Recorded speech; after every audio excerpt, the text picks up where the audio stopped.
Hi everyone. Thanks for joining us today. We've got a brand new story to share with you. So let's begin. My name is Victor, and life has taught me that some moments only come once. They don't pause for second chances, and when they pass, they're gone. I decided to propose to my girlfriend, Whitney, one night. We'd been together for 2 years at that point, and even though things weren't exactly perfect toward the end, I really thought she was the one I was going to spend the rest of my life with. When I say I loved her, I don't mean in the way people casually throw that word around. I meant it. I made sacrifices. I made plans. I saw a future with her. And when I started thinking about proposing, it wasn't just about asking a question. It was about doing it the way I believed she deserved. See, a while back in the relationship, Whitney once made a joke during a conversation. I don't even think she knew how seriously I took it. She said she would never accept a cheap ring from a man who claimed he loved and wanted to provide for her. Everyone laughed. Even I laughed. But deep down, it stuck with me. And the more I thought about it, the more it made sense to me. I mean, how can you claim to love someone, say you want to build a life with them, and then not even try to make that moment special? Not even try to match the seriousness of the commitment with a proper symbol of it? So I got to work. Literally. I had a job at a small but promising tech startup. I wasn't raking in millions or anything, but I was earning enough to live decently. I had bills, obligations, but I carved out a chunk from every paycheck and put it aside. Month after month. I went 5 months cutting back on things I enjoyed, just to build up enough to get a ring that I felt would make her proud. I found a beautiful diamond ring. Probably a lab-grown, I'm not gonna lie, but it looked amazing. And for me, diamond is diamond. What mattered was the intention behind it. That whole time, I kept imagining how her face would light up when I opened that ring box. I thought about what it would feel like to finally call her my fiancée, to seal everything we'd been through together with a promise for the future. In my mind, this proposal wasn't just a step, it was the moment. And I wanted it to be one she'd never forget, for the right reasons. Well, I just realized I should have paid more attention to the shift in our rhythm. For the past month, maybe 2, things between me and Whitney hadn't felt right. I couldn't put my finger on one big event that caused it, but it was like trying to have a conversation where both people were speaking different languages. We weren't seeing each other as much. We used to spend weekends together, but all of that started fading. She was suddenly too busy, too tired, too distracted. Initially, when I noticed all these, I tried not to panic. I chalked it up to stress or work, but as things didn't get better, I started asking myself if I had done something wrong, or if I wasn't enough. But after one of her close friends got married, this was about 2 months ago, I felt I'd figured out the answer. She was at the bridal shower and the wedding. She came back with stories and pictures, and at first, it felt like she was just happy for her friend. But soon after, the change in her became more obvious. She started making more comparisons between our relationship and the relationships of her married friends.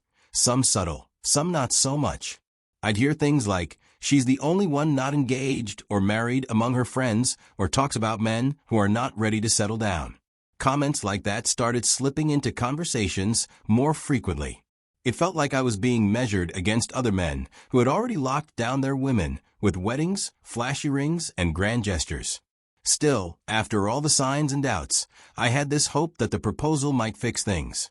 Maybe she was acting distant because she felt unsure about where we were going. And if I gave her the security of a future, it would bring us back together. I thought the ring might be the bridge between where we were and where we used to be. But deep down, I also knew I was taking a risk. So I picked one of her favorite places, this cozy little restaurant she always loves. I told her I wanted us to go out for dinner there, and she agreed. That alone gave me a little hope. I remember thinking, maybe she's been waiting for this too. I didn't tell anybody. Not my friends, not my family, not even my best friend. I wanted it to be quiet, just me and her. I didn't need cameras or a big crowd clapping behind me. This wasn't about putting on a show for the world. It was about giving her a moment that was pure. I didn't even practice what I'd say. I figured when the time came, the words would come straight from the heart. The night finally came. She showed up looking beautiful, like always. We ate good food, laughed a bit, and for the first time in weeks, things didn't feel tense between us. The energy felt lighter, like how we used to be. I didn't know if it was just the comfort of routine or if she was genuinely enjoying the evening, but I chose to believe in the moment. After dinner, I told her I wanted us to take a walk, maybe stop by the park nearby. It's a quiet place, peaceful, and I thought it would be the right setting. She agreed, again. That only strengthened my resolve. I thought to myself, this is it. This is the right time. We got to the park and walked for a bit. The lights along the path gave the place this calm glow, not too bright, just enough to see her eyes and expression. Then I stopped walking, took a breath, reached into my coat pocket and got down on one knee. I looked up at her and asked her to marry me. I held out the ring I'd saved for. But she didn't smile. She just froze, took a step back, like I'd caught her off guard. At first, I thought she was just shocked. Maybe she didn't expect me to be so serious. So I stayed there, on one knee, waiting. But seconds passed, and more seconds. And with each one, my heart beat louder. It felt like time was punishing me. Then she finally spoke. No. She said it so gently, almost like she didn't want it to hurt, but that didn't make it hurt any less. In fact, it made it worse. It meant she wasn't confused. She had made up her mind. She stepped even farther back, after that, to make things clear. This was rejection. I didn't want her to see the damage she'd done. So I stood up slowly, nodded, and tried to smile. I turned around, walked away, without another word. I didn't look back. The park wasn't empty. A few people had seen what happened. They were quiet, just watching. They probably felt bad, or they didn't know what to say. I didn't care. I didn't care who saw me or what they thought. My pride was shattered. I walked out of that park with my heart in pieces, but my back straight. When I got back home that night, I didn't say a word to anyone around. I shut the door behind me and dropped my keys on the counter. My chest felt like it had been split open. I headed straight for the shower, hoping the water would calm me down or at least distract me. Maybe if I stood under the water long enough, it would wash the pain away. I didn't even bother adjusting the temperature. I just stood there, letting the water run down my face while my mind spun in circles. I couldn't stop thinking. I kept asking myself what I missed, what I did wrong. Nothing made sense. The more I thought about it, the worse it got. I started to feel like I was going insane. I've never been able to put into words what that night did to me. It was like I had this hole inside me that nothing could fill. When I got out of the shower, I just wrapped a towel around my waist and walked to my room, then collapsed on the bed. I kept reaching for my phone every 10 or 15 minutes, hoping to see a message from her. I wasn't proud of it, but a part of me was still hoping she'd say it was all a misunderstanding, that she panicked, that she was just caught off guard, that she didn't mean it. I was hoping she'd call and laugh nervously, say something like, I'm terrible with surprises, and ask if we could talk. But nothing came. I must have stared at the screen until I passed out from exhaustion. The next morning was a Saturday, but it didn't feel like a weekend. I woke up with this weight on my chest, like grief had been sleeping on top of me. I didn't even want to get out of bed. I didn't want to eat. I didn't want to open the blinds. I just lay there, letting the hours pass without meaning. Around noon, I heard the ping of my phone, the first message since last night. I opened it, and it was from Whitney's younger sister. She said Whitney had told her everything. She heard what happened and felt terrible about how her sister handled it. She apologized on her behalf, said if I ever wanted to talk, I could call her anytime. I didn't respond. I appreciated the message, I really did, but at that point I didn't want to talk to anyone, not even someone being kind to me. I wanted to cry, but I couldn't. The tears wouldn't come. It's hard to explain. It's like I was too hurt to even let out properly. Inside, I felt like I was crumbling into pieces. Nothing made sense. And the silence was just making it worse. Then, a few days later, the call started. People I hadn't spoken to in a while started reaching out. All of them were asking if I was okay, saying they'd heard what happened. I didn't understand at first. I never told anyone I was planning to propose. Not a single soul. I didn't even tell my closest friend, and I definitely didn't tell family. I kept it private because I wanted the moment to be just between me and her. So, how the hell did they all know? That's when I found out. Turns out Whitney had told people. Anyone who asked her about me, she apparently told them. Oh, I rejected him. He proposed, and I said no. I don't know why she felt the need to share it like that. I don't know what she was trying to get out of it. Attention? Sympathy? To humiliate me? I don't have answers. And maybe I never will. But what I do know is that it made everything worse. What was once a private heartbreak became a public embarrassment.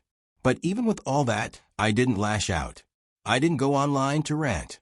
I didn't start telling my side of the story to anyone who would listen. I kept all in. Not because I'm a saint, trust me, I was angry, but because I knew nothing I said would fix how I felt. I was just trying to get through the day without falling apart. So, to cope, I did the only thing that made sense at the time. I threw myself into work. I started clocking ridiculous hours at the office. Anything that kept my mind from wandering to the thought of her in someone else's arms. But the truth is, no matter how long I stayed out or how many to-do lists I crushed, the nights were still long. That thought alone could shatter me 1,000 times over in one night. I was running from grief, not healing it. I knew it deep down, but I didn't want to stop moving long enough to let it catch me. Weeks passed like that, and I realized something even more painful. I couldn't even talk to my best friend about it. Not fully. I didn't want the look. As a man, heartbreak still feels like something you're supposed to shrug off. Like it's weak to admit you're hurt. But I wasn't just hurt. I was crushed, confused, and starting to feel like I was losing pieces of myself. That's when I decided to try therapy. I didn't want a group. I wanted someone grounded. So I found this older guy, a retired counselor, someone who'd seen life from all angles. And talking to him, it felt like exhaling after holding my breath for weeks. He didn't judge me. He didn't try to force silver linings down my throat. He listened. And when he spoke, it made sense. We worked through everything, the proposal, the silence that followed, the shame, the betrayal, the obsessive thoughts about her, and this new man she left me for. He gave me simple mental exercises. Ways to interrupt the spiral when it starts. Techniques to redirect the emotional storm so it didn't consume me. For the first time since that night, I felt like I was slowly getting my power back quietly. The heavy fog I'd been walking through started to thin out. That's when I knew I was finally facing my pain instead of running from it. Feeling a bit more grounded, I did something I hadn't expected myself to do. I reached out to Whitney's younger sister. She had sent me a message days after the proposal, telling me how bad she felt about what had happened. She apologized for her sister's actions and said I could reach out if I ever needed to talk. At the time, I didn't reply.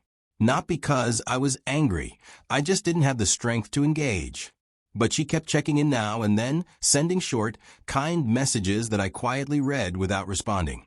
When I finally reached out, the conversation was warm.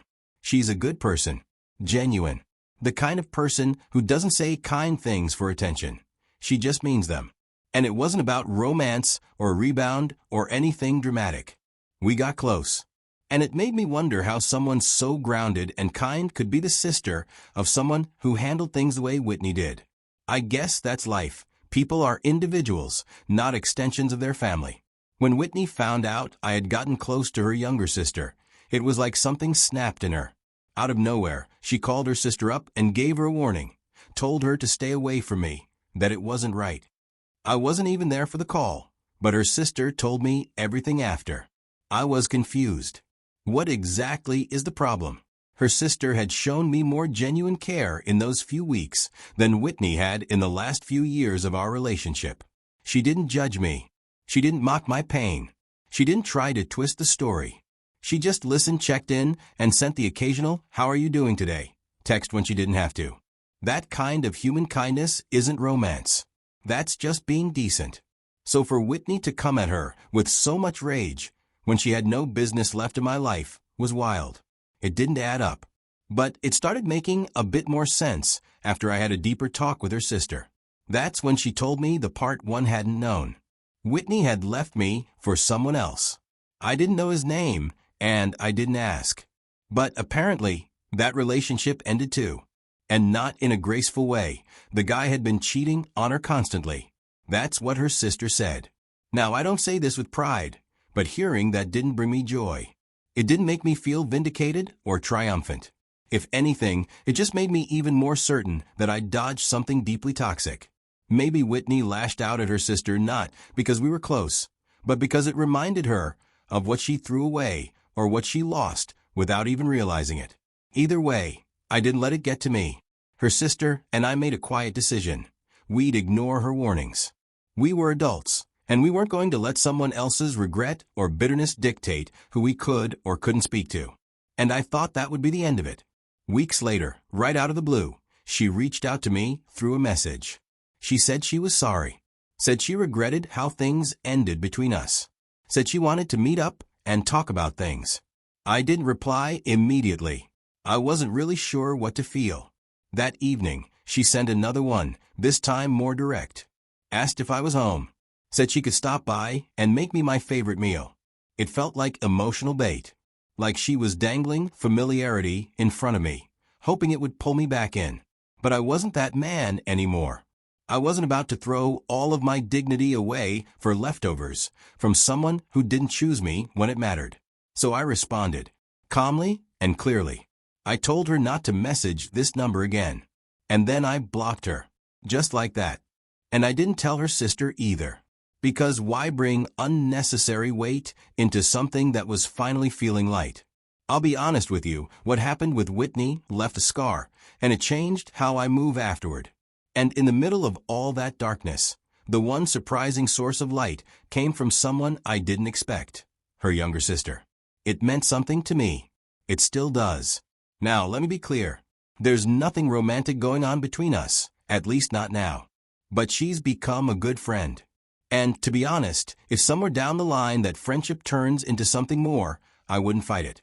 Because she's got a beautiful soul, and after everything I've been through, I've learned that kind of thing is rare. You don't force it. You let it grow, naturally, if it will. So that's where I leave it. I'm not broken.